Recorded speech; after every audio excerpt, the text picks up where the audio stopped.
Welcome to the Doug and Mike show. I am Mike. And I'm Doug, and we have real conversations with real people.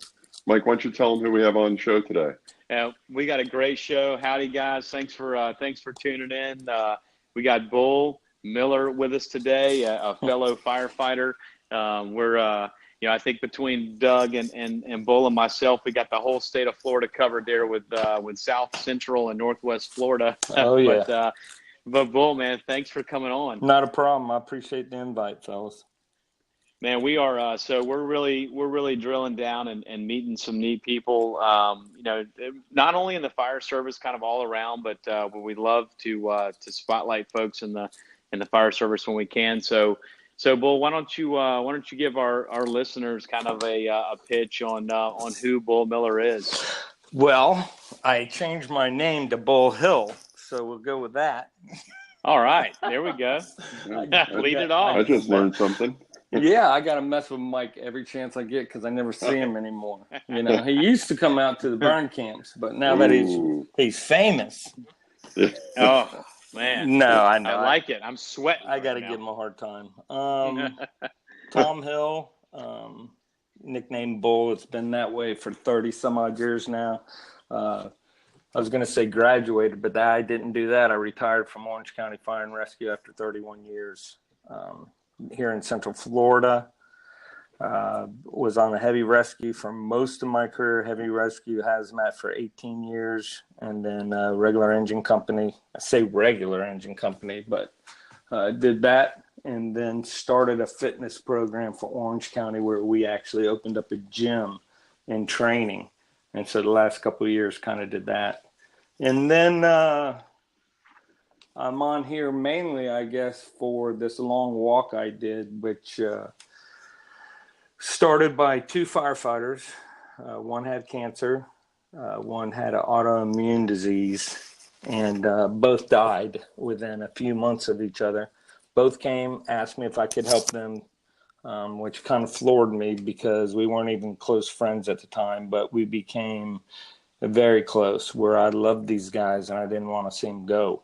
Got to take care of them for 2 years, and one handed me his helmet shield, asked me to carry it to honor him, to take pictures of the different places I went, send it to his family.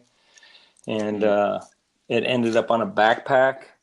And then at Irma, JP, who's John Perez, there's a picture on my Facebook and Instagram and website of him handing me his helmet shield from Squad 1 to keep it shaky and to do the same thing.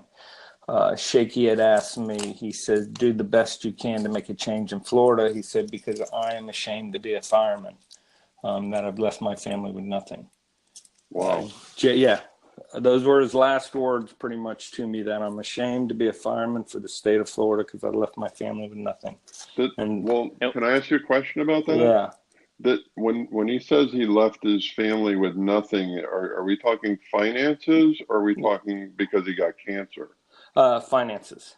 Okay. Directly resulting with, the way I understand it now, a firefighter in the state of Florida gets cancer, pretty much forced into retirement. And then what happened with Shaky and some other folks I know is that within a week's time, some as quick as 3 days, they were notified that their insurance was done and being canceled. Wow. So there's no benefits. You get cut off completely, unless you got a little bit of time. And if you do that, then you're smart enough to switch some things around. But still, there's no benefits. At that point, did you feel like, is that where the seed sort of began to sprout for you, where you felt like, this might be something I have a responsibility to move forward now? Yeah, it was that. Plus I had no clue what I could do since I was going into retirement. No one that I know that's retired hangs around and does anything like this. I really didn't know where to start. So what I'd been doing for the last year was going back and forth to South Carolina where my grandkids live, because I made a promise, to my kids that I'd get up there as much as I could, eventually move up there. So I'm going back and forth every month During this time, JP's wife called me and said that JP really wants you to be around him a little more. So at Irma, he's handing me his helmet shield, which was September. And November, he has already passed away. And we sat together, and he told me, he goes, I know you want to do this long trail walk. He goes, you've been walking a lot with your backpack, and people have been adding to it from all over the country. He goes, I believe if you just walk, something big will happen. And 4 months later, I'm getting dropped off at the 0 mile mark in the Keys and started walking the 716 miles to Tallahassee. And it hasn't stopped since. So I got to ask you a question, Bull. Because I'm getting a little sidetracked here, and I apologize for that. No, that's fine. Okay, but when you were walking with the backpack, I mean, you at that point had no course. You were just training, or no direction, trying to figure out what to do with all this, with what these guys have given me. Okay. I've asked different people, and everyone's pretty much, that's crazy. You're going to kill yourself. This won't work. Not very much positive, but I knew something had to happen. And what was happening is a guy told me, he goes, start sharing more on Facebook, tell little stories. Right. And it went from 2 guys on the pack to 3 to 8 to Amanda Marsh from the Hot Shot 19. Oh, wow. Saw it. From Arizona. From Arizona. She saw it on Instagram and called me.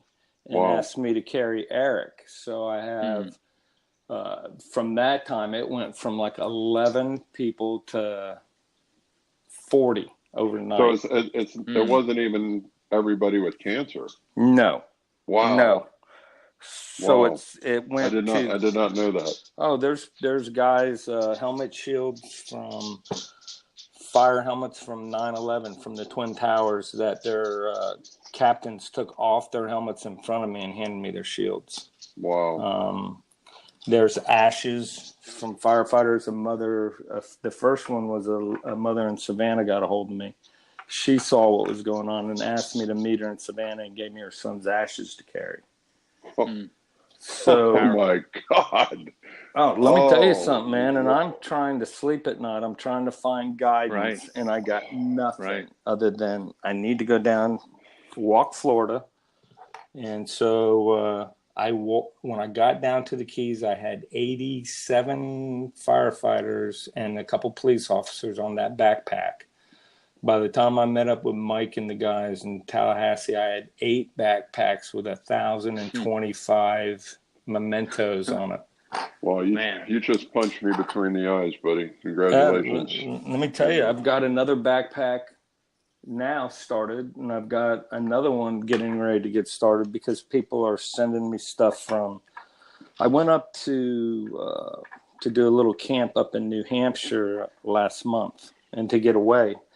While I was up there, people found out, and I went to 3 different memorials, met with 3 different fire departments, and I got another pack started just from up there.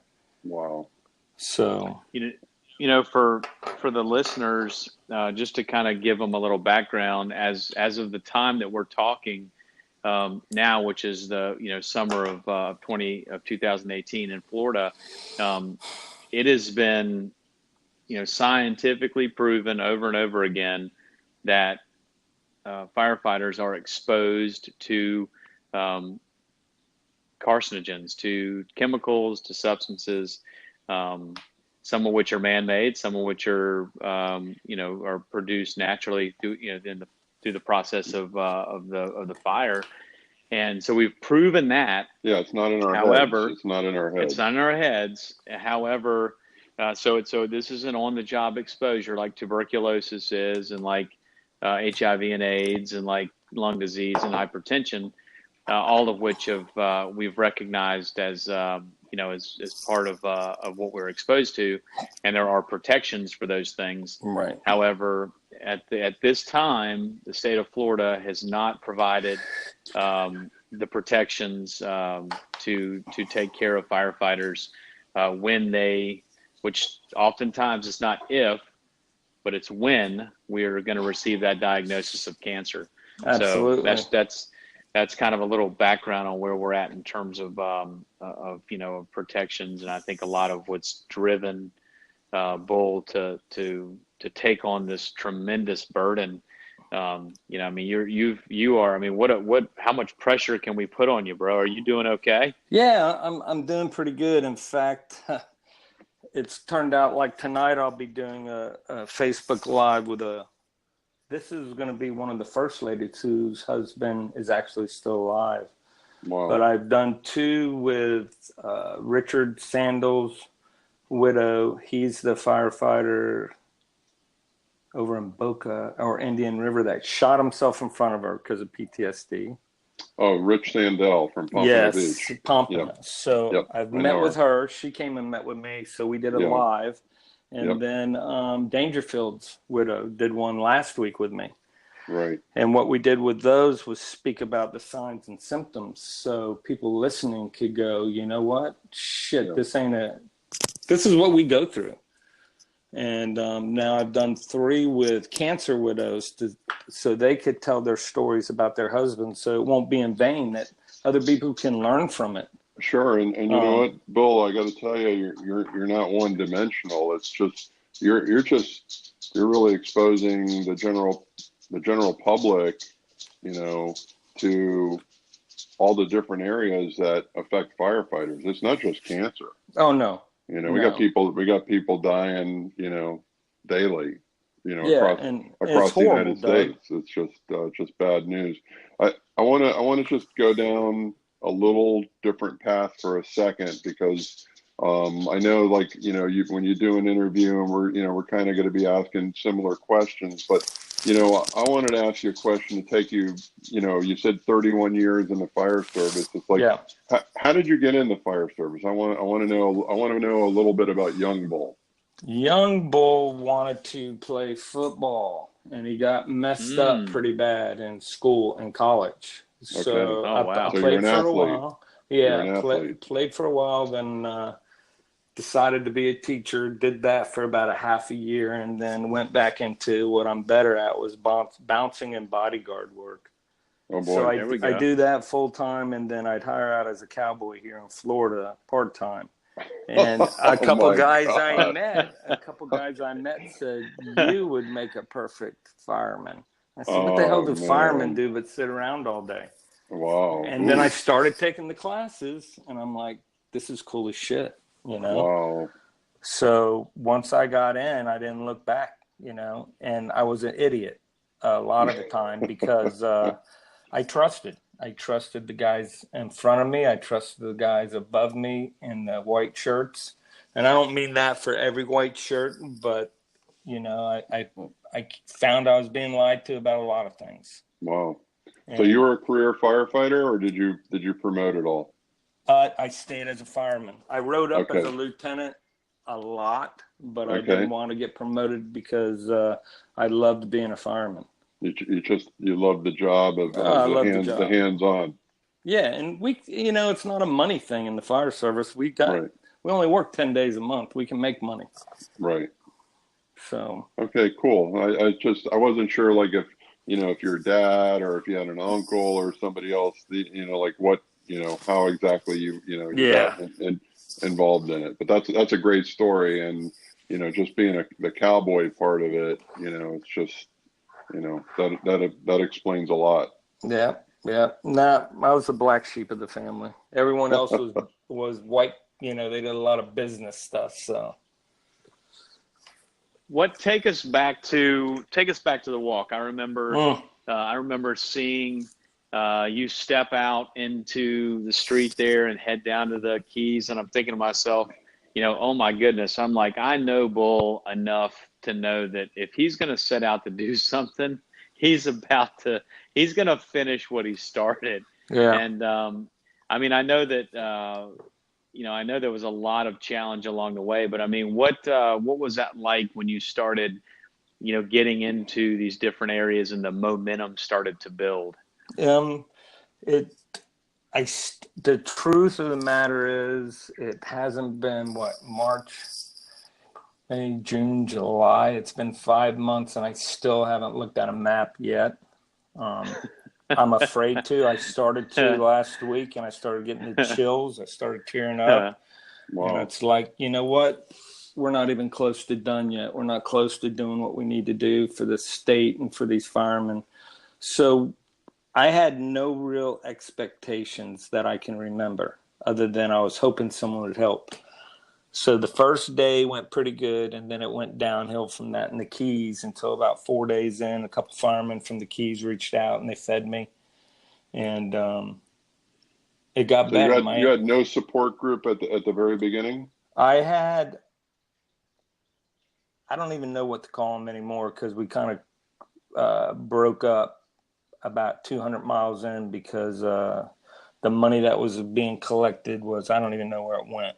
So so people reached out to me. They gave me a 25-foot camper and a driver, which ended up going to the wayside. So I had somewhere to stay. Gotcha. You know, I had the camper. We'd park in construction sites, empty lots, because we couldn't get a campground. We really didn't have the funds to do that. And my whole goal was to stay at firehouses. So once I got out of the Keys, I stayed in the firehouse the whole way. I got fed every day, and it was just kind of like what I dreamed would happen. But to meet the amount of people that have lost someone or been totally affected blew me away. Yeah. I mean, there was people crying, bawling every day. I had people walking up the streets saying, "Where's Bull? I need to hold his hand and walk with him." I had, "Can I see where my son is on your pack? You know, can I?" And I'm like, I never dreamed something like this. You know, emotionally, I didn't know what to do. Yeah. But, you know, each day it's like you get that hidden strength. You know, if I ever had doubt in God, it's gone.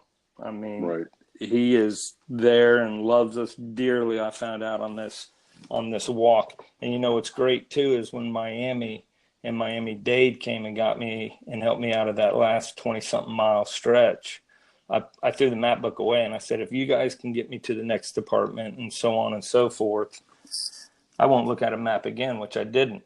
And what that proved to be was the brotherhood that we all so dearly miss at times came out in full-fledged. You know, I didn't even know where I was going the next day. They would work it out with a liaison from the next department, and they'd say, okay, this is going to be our course. We'll take a lunch at this time, and I'd have to ask them, where am I? Yeah, and, I can attest to that, because we were up in Tallahassee doing the big political screenings, and you were just about to reach Broward. I work in Broward. Oh, okay. And it was like, I know Omar Blanco was really involved, and Walt Dix, and it was just like, well, when's he gonna cross the line? And we're like, I don't know. He might walk 8 miles a day. He might walk 20. Yeah. You know? So it's kind of like you were like a little bit of the Where's Waldo of walking. You know. Oh, like absolutely. Where were you gonna show up? Yeah. I never put so much faith in other people in my life, I don't think. But it was good. I mean, that's what it looked like. It looked like you were just being. It was like every department, what they knew they had a responsibility and a role. It was like almost unstated that they had to. Their job was to get with the place you were at and find out what the detail was, how to get you into their city or county. And that was like, I mean, I heard stories about, I think Orange County had said that like some of these departments wrote like 50-page operational plans, you know, for Bull and the team, you know. How cool is that? Yeah. You know? And it was like right when you got there, I could just imagine, was that overwhelming to actually be received by some of these places? Oh yeah. To be received, and then sometimes 2 or 3 times a day, if we walked into a small department's area, we'd have to turn over the backpacks to them and explain what they're carrying. And it went from people joking around to some people just breaking down, not realizing what they were carrying. And every morning we'd start with an honoring where I'd play some music, talk a little bit about the packs, what we received the last couple of days. And it was like a ceremony that was continuous for 50 days instead of just one funeral service, you know. So it really grew into something really special from there. And just to have the parents of of deceased firefighters come out. I mean, you know, several years ago, you know, I'm sure you've seen it, the pink fire trucks. You know, yeah. I helped coordinate that the first time they came through Florida, and I'm going to be honest with you, I'm not going to say cynical because I knew it was important, but you know, their big thing was signing the truck. Mm-hmm. You know, with a Sharpie.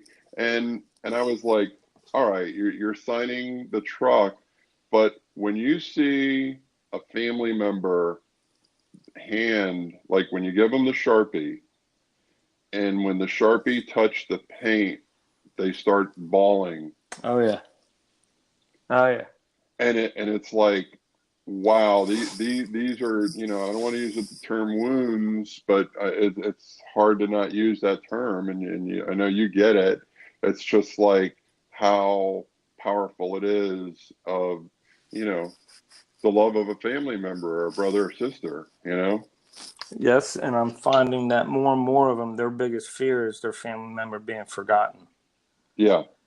And, you know, it's something we do. We get so busy with life that we don't mean to forget them, but we do. Yes. So, you know, I had more and more people saying, please don't stop. Please keep this going. So I have a lot more planned. It's just trying to get things set up now to keep it going. Wow. Well, what did you learn about yourself on this journey? That one man can really make a difference. One, you know, is I never really believed that. You know, I'm there many times talking with politicians, people with stature, and it's like, you know what? I got as much right to be here as they do, and we're right about a lot of things that is hidden. But, you know, where we say, you know, it just takes one person to change the world or change the views. It was hard to believe until I went out there and walked. And I tell you the truth, I had more people than not tell me to stop. I had so many people say, you can't walk the 7 Mile Bridge. You can't walk all the bridges. And I'm like saying, okay. And when I'm hanging up the phone, it's like, I'd rather die than not take every step. Wow. So, you know, I can actually say that I did not miss one step in over 700 miles. Wow. And I never thought I'd be able to do it, especially with 2 fake knees, with, you know, my body as beat up as it is. It's only by the grace of God. And I know we can make some changes we need to make. You know, I never realized how, I don't even know if I want to use the word evil, but how bad these legislators and lawmakers are. I never realized, I never had an adult lie to me in my face like they were doing. Right. And well, you know, let me show you. I know he said we weren't going to talk politically correct, okay? Yeah. But here's a way that I've dealt with it, because you know, I do a lot of politics. I'm in Tallahassee for the session, and it's like you have that experience of a politician lying to you, right? Right. And typical firemen, you know, you get hot-headed, you know, but the way I've conditioned myself to get through it is I have to educate them more. So it's like they don't get it. So it's kind of like, how do you keep your blood pressure in check, you know, where you don't wring their neck. Right. You're right. And it's like, you don't understand it. I need to educate you more. And, you know, I think you busted through a huge log jam, and I just want to give you props for that. Well, I appreciate it. I'm supposed to be back there in March. we're supposed to be doing the walk up there again in March, but it's going to be a little different. I'm going to do, there's 5 of them that I got planned that are about 100 to 120 miles a piece. And it'll be like where I left off, somewhere Cocoa area, up for 100 and something miles, take a couple weeks off, and then go through Jacksonville, then come back down to the West Coast, go all the way up, and then come in from the Panhandle. Oh, wow. So that way, no one can argue with my experience of walking over 1,000 miles in the state and meeting as many people as I have. So when we speak to these guys, there's nothing you can lie about. There's nothing we haven't experienced. And hopefully on the way, meet some people that are pretty powerful. Right. We got a foundation started now that I'm hoping will really grow. That we're going to reach out and help a bunch of people with. But, yeah, what was his name? Patronus reached out to me and said, you need to come back up here in March. And I'm like, well, I've got a lot more walking to do before I'm done. Right. So I talked to a trauma counselor. In fact, I've had 3 reach out to me to ask me about the walk. And it never crossed my mind when they said, look at Bull, we're experienced at this. And they said, we don't know of anyone that, 1, has walked almost 1,000 miles in the state, and 2, talked to so many people that have lost someone. Right. We're used to talking to 3, 4, but you've talked to over 100. So I started thinking about that and going, we've got to use all this to our benefit. And that's why we started the Facebook Live. We're going to get a YouTube channel to where it's almost like AA, to where these people that have suffered and came back out, they can help somebody else with it. And it's such a healing process I never thought of. Now these women are willing and these men are willing to go up and really talk in front of these legislators. Well, that was what happened with PTSD this year. I heard it was the widows that just, and the family members that were affected that just poured their heart and soul out. And the legislators, they couldn't silence it. They couldn't hit the mute button. Yeah, you can't. And still, that needs so much work. That bill, I read that and I went, you got to be kidding me. So, that kind of hit a hot spot with one of the legislators that's a firefighter. Yeah. He told me, he goes, you can't be talking like that. And I said, it's bullshit. I said, I read it. Yeah. I said, how can you be happy with this? Well, it's a start. I said, they said the heart-lung bill was a start, and it's been the same way for over 30 years. Right.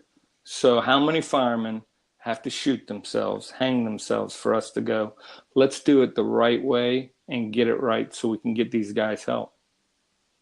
I don't understand you do a part-way recovery. It's either we fix it or we don't, and we find a way to do it the best way we can. So that's what worried me about the cancer bill, is that are we just going to settle for something or make it right?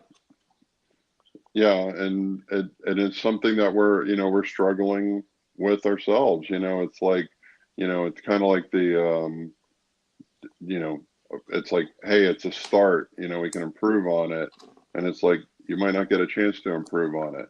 See, we haven't. So, you're right, Doug, because the heart and lung bill, we haven't done a thing with it, and it's people that have had to use it. 1, don't understand it. 2, there's nothing with the lungs in there other than TB.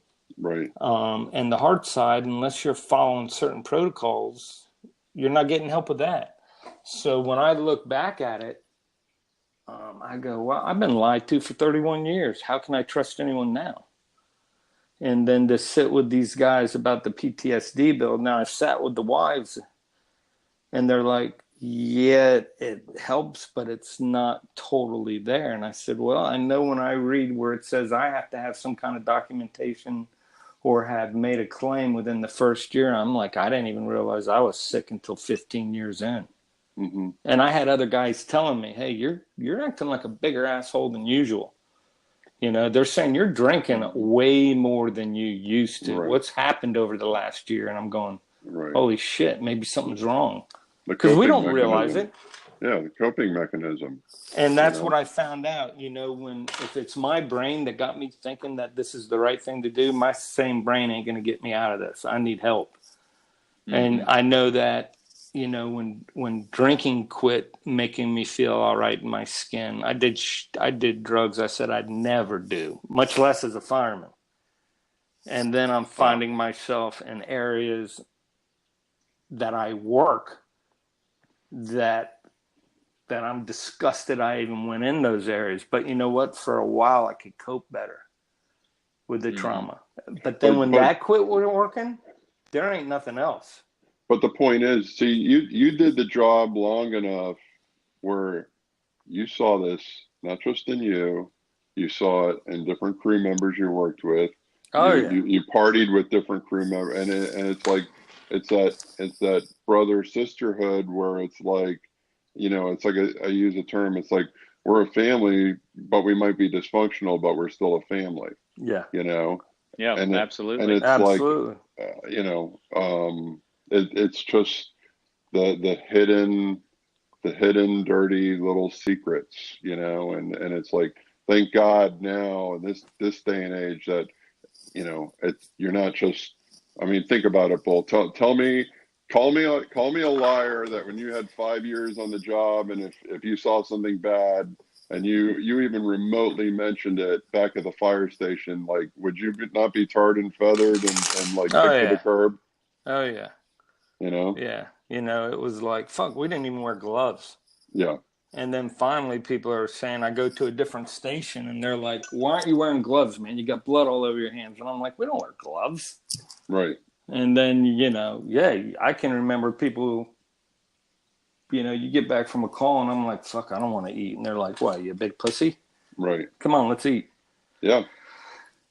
And then, what I started noticing too is some of the older guys that even talked that way started changing after a while.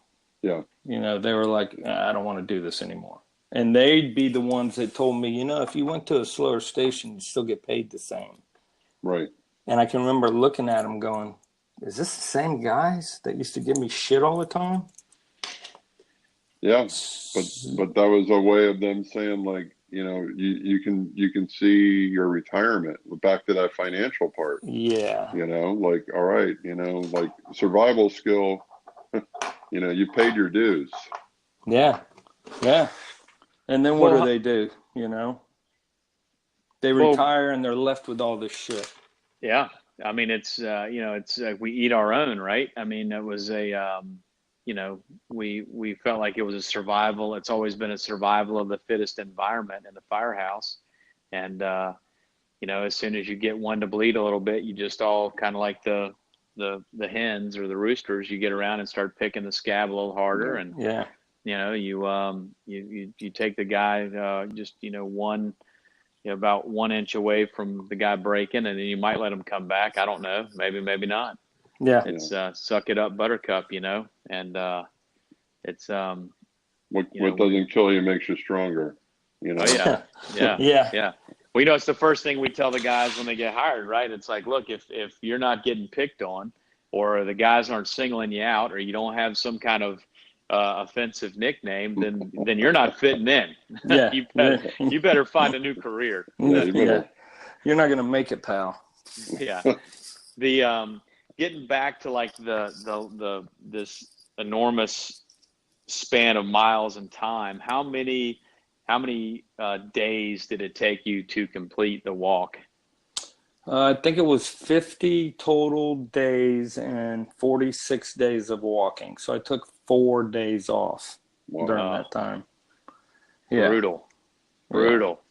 What hurt the most on your body? What part of your body gave you the most? My feet. I'm still losing toenails. What happened to them? Toenails started coming off. Actually, the first one I had to have cut off. Wow. They had to give me shots. The second one I pulled off a couple days later after it soaked in ice, didn't numb it enough. And then the third one's coming off now. I'm just tugging at it.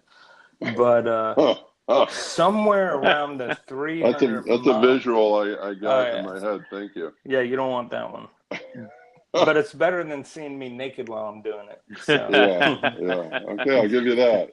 But what's strange is that I thought my back, since I've broken it, I got hit by lightning like 20 years ago, and it fused my lower back. Oh my Lord. So I can't get it cracked. I can't do certain things with it. So I deadlift a lot, as much as I can, to build the muscle around it. So I was afraid my back would give me problems, and it didn't. But what happened somewhere around the 300-mile mark, I think it was when I left Cocoa and we're crossing 520 to come into Orlando, my shins started swelling, and they wouldn't go down. Oh, wow. And so a doctor came and says, hey, there's certain degrees of compartment syndrome, and you're at about 5. So if you don't start doing stuff, which we know you're not going to stop walking, we're going to have to slice your shins open and relieve pressure.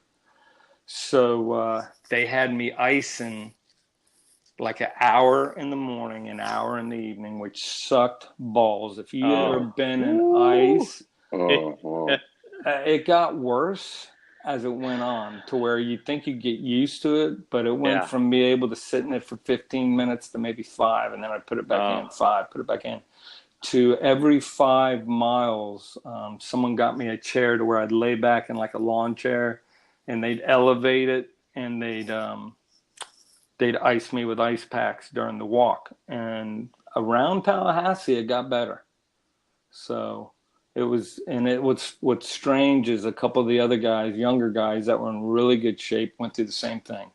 Oh, wow. Theirs started happening about 2 miles in. About 200 miles in. They started having the shin problems. In fact, one guy ended up in the hospital a week after the walk. He had cellulitis on his butt cheek. They had to go in and cut it out, and they said if he wasn't in the shape he was, he might have lost a leg. Wow. And that was Jason. That was the big guy that spent like 300 miles with me. Yeah, I felt horrible. Wow. Yeah, I was going to ask you, who were your top people that kind of hung the most with you? So right around Cocoa, Jason from Orange County actually gave him time off, and he spent probably the next 300 to 350 miles with me. Wow. He took care of me every day. He bandaged my feet because I had to have like 3 toes on one foot, 3 on the other, and then I had to have bandages on the bottom of my feet. He'd do it every day, every night. Then I'd have to be rubbed down. He did that. 2 guys from BSO, Brevard. Is it Brevard? No. What's that? Broward. Maybe Broward, BSO, Doug's spot. Yeah, Broward. Josh from Broward started coming out, a younger guy. And he stayed with me, so he became part of the team. And then from Palm Beach was Steve and Gigi. Steve is one of the hopeless variety like me. And what happened with Steve is that it was funny is that one of his rookies walked with me one day. And Steve goes, "What the fuck's going on, man? Why are you walking?" He tells him, he says, "Just shut up and go walk and you'll see." Wow. So how many years did he have on the job? That guy didn't have a year yet. Steve had 27. Okay. So Steve comes out. Young bull, old bull. Young bull, old bull. And Steve comes out, and I guess I pissed him off because I don't remember, but he said he came up to me at the end in tears and said, "Man, what an honor. This has been great." And I told him, "Don't ever tell me again that it's an honor to walk with me. It's an honor to walk with all these guys on these packs." Yeah. And I don't remember saying that, but he came out the next day, and then this guy ended up taking off a month of work and bringing an RV, his girlfriend's RV, and staying with me from Orlando all the way to Tallahassee. Wow. I remember meeting him. Yeah. So these people, and then Jay Marquez, he's my one-eyed Puerto Rican. He owns not Responders for Life. That's the one that left. He owns the school that they do the paramedics, the EMTs, nursing. He owns a school here in Orlando. He brought his ambulance out. Wow. And yes, he stayed with me. He financed all the gas for both units, and we're still friends. He's the one that actually helped me get the foundation started. Him and Greg Cope from Bavard. Cool. So. Yeah. Well, listen, Bull, man, I'm so grateful to that whole team that supported you. I mean, I saw Jason Weed. I don't know him. I don't know any of the guys really personally, but I mean, Jason he loved you like a big brother, man. He was always, like you said, I could see in your live videos, he's always down there working on your feet, and wrapping you up. And, I know, I'm sure it meant a lot to you to have such a team. Rachel right there with you. Rachel was there quite a bit. Amy, who's retired from Orange County, she came out a ton, and she tore her feet apart. There was more people getting hurt than I was. That was the sad part, and they kept coming out. Yeah, kept coming back for more. Kept coming back. They were like, when are we doing this again? And I said, take a couple months off. I got some speaking things to do. I want to get this foundation started. And then we'll start walking again. Are you possibly thinking about going out to Seattle for the Internationals convention? Omar talked to me about doing it. Okay. He said that I needed to go out there for that and speak a little bit. And I said, well, let's just make sure I don't have anything planned. Right. That'd be very, very powerful because, let's face it, it's the largest concentration of firefighters in the world. At that one point. So. And I've never been at any of those. Yeah.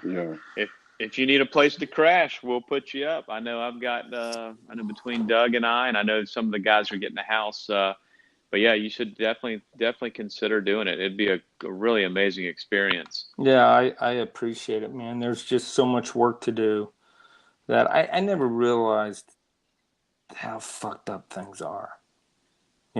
When you're a guy like me that just does the job, does his other jobs, goes home, and you don't realize how bad it is out there on the outskirts of it. Until somebody gets affected, and then it's like, oh, I thought we had good insurance. I thought this was handled. I thought we had advocates at each department that took care of the families. I really did. Mm-hmm. I thought when you got sick, especially like cancer, that the department had someone in place that would go to your home and talk to you. Say, okay, let's look at your insurance. Let's look at this. We didn't have that at Orange County. Right. And we still don't. Yeah, it's again, it's an awareness, and it's like, let's go a different route. Did you care about a pension when you first started? It's like, no, man, I want to catch a fire. I want to, I want to cut a car open, It's like it's the same difference, and it's like now again, awareness, it's like, hey, young bull, wake up, it's like, one day this will affect you, even with the changes of this whole decon of after you get out of a fire now and getting washed down, and, University of Miami and, Palm Beach County, they've cranked out some amazing videos, and it's like, I totally get the whole blood on the hands and like not washing it at the hospital, going back to the station and saying, look how bad this freaking call was that we had, and it's like, if you told that story in a firehouse right now, they'd look at you like you have three heads, man. Like, like, wow. Yeah. What's crazy too is the University of Miami, the leading researchers came and met with me for about an hour or two and went over the cancers and said, we have 5 that are confirmed. Right. That happen in firemen above and beyond anyone else. 1 out of 3 or 4 of you are going to be diagnosed with it. And I said, so with this information, you go back to Tallahassee and you tell them, what do they do? Well, a lobbyist or someone gets up, says a few things, and they table it. And I said, You got to be shitting me. I said, Florida funds your studies, and yet Florida doesn't believe your studies. And they said, pretty much. I said, how can that be legal? Well, we don't know. I mean, experts can't even tell me. I asked one of the guys from the House of Representatives, I said, how can the Florida League of Cities be legal? Well, what do you mean, Bull? I said, if you got experts telling you the truth, and then you got a lobbyist that's making up bullshit, because I've listened to them and I'm going, I couldn't get away with this shit and still have a job. The shit they come up with. I said, how can that even be legal? Well, we're not really sure. And I said, you guys run the place. Right. To me, if we pass this bill, I want to push that anybody that's come down with cancer or died from it, that these League of Cities should be able to pay retribution to all these families, since they've been lying about it for so many years. I mean, there should be accountable for my care of a total stranger. Right. You know, I'm on the news if I'm doing something wrong. Yeah. I said, and these son of a bitches can kill families. They should be held accountable. No one's held accountable above us. If I get hurt, there's no one in my department held accountable for the way I'm treated. I don't understand how that's fair. No, and you know, I have 36 years on the job. I'm still working, but you know, I just firmly believe that I've already accepted the fact that, you know, it's in me now. It's like I've sucked too much diesel exhaust. I've just been around too many, you know, it's like, so now I hate to say it, but it's like, now it's my genes, you know, it's like, you know, does my body have enough, you know, inside to keep it at bay, you know, but you're probably right. You know, it'll surface eventually, you know, it's like, you know, you just get weak, you know, it's like, but that doesn't have to be that way. And that's where I'm happy, at least the fire service is taking some preventative measures much more than what we did in the past. Yeah. And it should be done. And, you know, we've got a lot of good people out there fighting for that and educating the firefighters, and it's coming around. To me, it's not coming around quick enough because I don't think the county commissioners and the cities are willing to spend the money. Yeah. But, you know, my whole deal is that I'll back them, and I help Sam whenever I can, Eaton and all them guys. But I said my whole deal is they owe us. They owe these families. They owe the families. The states and the cities do. So I'm fighting for that benefit, that when I get this benefit, because I'm dead and I'm dying, my family should be taken care of some way or the other. And I'll fight to the end for that, because I've watched too many families suffer. Yep. Yeah, they're left with nothing. Yeah. It's devastating. It's like an empty promise. And, you know, here's what I see. Here's what's important to this whole movement now is that you're on scene.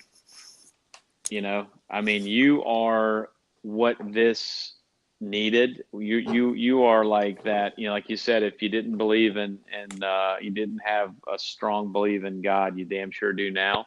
Oh, yeah. I mean, I feel like as a firefighter, you know, just with that hat on, like you're here for that purpose. Bull is here. Bull and your team, y'all are here for that purpose, to really make this personal for us. And, you know, you can give numbers and you can give statistics and studies and millions of dollars in funding for research, but none of that matters if a family's story is not told, if a name is not carried on a pack into a town and lifted up. And that's what y'all are doing. That's what you're doing. And I know you're not doing it for you. You're doing it for all these families. And I feel strongly that this is what we needed. This is now going to shed light on it, has people talking, conversations are happening at the firehouse table or at City Hall or the county commission or at the state legislature level, whatever it is, however we get there. But I really strongly feel like if you and your team and the work that the courage the families have had to come forward and talk to you and give you their ashes of their loved ones and give you their keepsakes and all these things that, like, that's the only thing that matters to these mothers and fathers and wives and husbands. We are going to get there because of that. And I'm thankful for that, and I'm embracing it. And I'm going to support that effort however I can. and see that through. And that's really, I think, why it's so, I think, important for all of us to like recycle, recirculate all these great stories that you brought out, so that we can get this message driven home, right? Yeah, and I appreciate it because, I'm not around the firehouses, so I don't know, hey, has this been forgotten? Was this? But, just like you guys reaching out every day, someone, or once or twice a day, I'll get a call or I'll get a text. Hey, when are you going to do this? Hey, can we do this again? Hey, this has made a difference. And I'm like, wow. Who knew that this was needed as bad as it is, you know? Well, let me ask you a question. On the backpacks, is there any type of journal that's like keeping track of what each helmet, shield, or like with a story behind each one, or anything like that? Yep, I've got in fact, I'm starting another one. It's in the computer, but I've got everything handwritten too, where it came from, who's on each pack. Wow. Like I said, there's 1,025, and I won't go without handwriting it because I think it's more personal, and it helps me remember. Right. I may not know every name, but I pretty much know where a lot of the stuff goes. Wow. And it's if it's not personal, then I don't have anything to share. And for me, for these families, I had a lady talk. I'm actually going to visit her and another person this weekend. I'm going down south. She talked about her husband, and Chris. He was in his he was probably 41. She was 39 then. He went to get his heart checked before they went on vacation, right? He was doing his physical or something. The doctor says, something don't really look right. Go to see this doctor. And he goes, Doc, I'm going on vacation tomorrow. The wife says, go do it. So get this, within 7 days, he's in the hospital of this checkup. 42 days later, he's dead. They never come back out of the hospital. Wow. Wow. Didn't even know it, right? But then I said, well, did things go, with the state? Well, after that, she goes, fuck no. I had to fight the state. Within 3 days, they called and said her insurance was over. On and on and on. And she still, with this heart-lung bill, she had to fight the state. And she fought it so hard, they had to almost shut her up. Right. I could not believe that story. I was heartbroken. Yeah. No, it's... And sometimes they're by themselves to fight, which is they all are, and I never realized that. Yeah, it's eye-opening. It's we can do Doug. better. We can do better. We can do a lot better, and we're gonna do a lot better because you know what? I'm gonna call out every one of these motherfuckers. I don't give a shit anymore. That was going to be one of my questions for you. Is like First off, just knowing Young Bull now, the cowboy, the athlete, I would say that you're not a guy that gets intimidated very easily, but having done this walk, having done the packs, having gotten the ashes, I gotta feel you feel much like, I don't want to use, I'm going to use the term fearless, but it's like it's beyond fearless now. It's like, fuck you. I'm coming after you. It's like you're on fire. Yeah, it's like you think I had a lot of trauma when I worked. I'm listening to these stories of these families. It's like my state is a big bully, not only picking on weaker people, but picking on people when they're in their worst stages of their life. Mm-hmm. And vulnerable. It's sickening. It makes me want to throw up, and to have that guy from Iraq say it's the most inhuman thing he's ever heard, even made it sink in more. Yeah, it's unfathomable.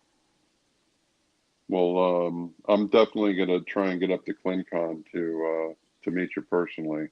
Well, I appreciate it, man. Anything I can do, anything you guys want on these packs or need anything, let me know. We got 4 or 5 more walks coming up. So what's the eventual deal with the packs? What's your vision with the packs? Some people have asked me, and I don't know. Because with the next 4 or 5 walks, 4 here in the state, 5 counting Kentucky, it's going to just keep growing and growing. Yeah, absolutely. None of the families have asked for anything back yet. So I've got some people that want to do some documentaries on them, and they want to do some good photographs. But they've got to eventually be somewhere, and I'm not sure where would be a good place yet. Right. Maybe this would turn into something yearly people will want to do so the packs can keep going. Right. Well, I can give you an idea right now. Yes, sir. Okay. Well, I'll just throw it at you because here comes the visionary. Bull. Here comes the visionary. I'm ready. Okay. Here comes the goosebumps rising on the arms. That's usually a good sign. I'm involved with the Firefighter Memorial Project with in Tallahassee with getting the memorial built on the Capitol grounds, through the Florida Professional Firefighters. But inside of the Capitol, there's one wall near the CFO's office that is kind of dedicated to firefighters, and I can almost see maybe not all of them because I think there's a bigger message here, but I could see some of these being glass encased. Oh wow! On that wall. Mm-hmm. That would be pretty amazing. Yeah, because the beauty of it, Bull, is it's not all cancer. No, dude, it started as cancer, but then it's like the deceased are like, you got to tell my story. Oh, I've got the Charleston 9 on here. I've been to their memorials now. The mothers have given me shields. Right. Anything you can name it's on here. Like you said, it's more about the brotherhood now, and like I like to call them the guardians. Yep. Yeah. What if those were on display up there, and what if you even rotated them through or whatever? Wow, that is kind of cool. That is a good idea. That is it. Maybe we have one at the Capitol, maybe we have one at our headquarters, maybe we have one at the International. It's like, I mean, that would be cool. Yeah. And they could be rotated. I mean, it's like, hey, they tell the story and people go, oh, I know that story. It's like, oh yeah, here's a new pack. Yeah. Learn these stories. Learn these 200 stories or 1,000 stories. Yeah, and I got a feeling there's going to be so many more by the time we end up this March, a year later. Right. Well, before we wrap it up, I wanted to say congratulations on finishing the walk for you and the team and everything else. I know the momentum that's pushing on beyond that, and you also recently were selected to speak at a big event in Florida at an EMS and fire convention. So congrats on that. Is there anything you want to share with our listeners as far as like how they can get connected with the work you're doing? Yeah, if they want to reach out, it's called the Firehood Foundation now. We're gonna start. I've got shirts being made, hats. I've got a lot of momentums being out there that we could use your support with that. But mainly that when we get out to start walking, that if you guys can come out and walk. And if there's anything you want on the packs or anything you need to talk to us about, that's the main thing. You can follow me on Facebook under Bull's Fit Pit and on Instagram under The Bull Hill 89. Nice. Man, it's been a pleasure to have you on the show, Bull. Man, you're a hero's hero, my friend. I know you hate recognition, you hate all that, and that's cool. I get it, but I'm going to try to give you a little. I appreciate it, Mike. Man, I really appreciate you guys bringing this to light even more. I can't thank you enough for that. No, it's a mission, and I'm choked up. Sorry. Not a problem, man. Every day it's like that. Every day, it's like, do I have any more tears to cry? Man, you're an angel, bro. We need everybody, man. I need your guys' help as well as everyone else to get this out because the strangest thing when I started walking up them steps, I don't know if you remember, I had to pause, and I'm waiting for that feeling of accomplishment to come, and it never came. It felt more like this shit's just getting started. So I'm looking forward to having that feeling that maybe I can take a break. It's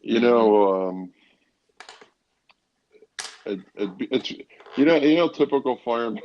It's fun. It's fun when we talk to firemen because we get it. We get each other right off the bat. I've never met you, but I get you.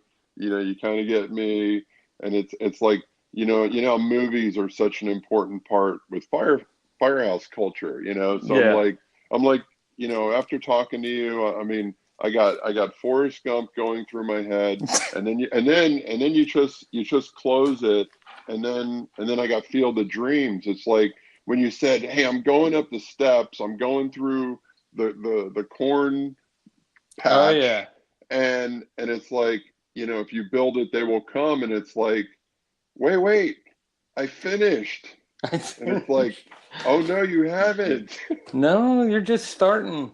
Yeah, it's the beginning. What do you mean? Yeah, it's like enjoy the view. There's still work to be done. So you're right. I mean, wow. Well, I appreciate it, guys. I needed a good cry today. Man, thanks. Man, thanks for everything, and we're glad you're listening out there. Join up. We're going to put all of Bull's information in the show notes here so you can get connected. And man, we're looking forward to the next big thing, brother. Thanks for joining us. I appreciate it. Thank you guys, and be safe.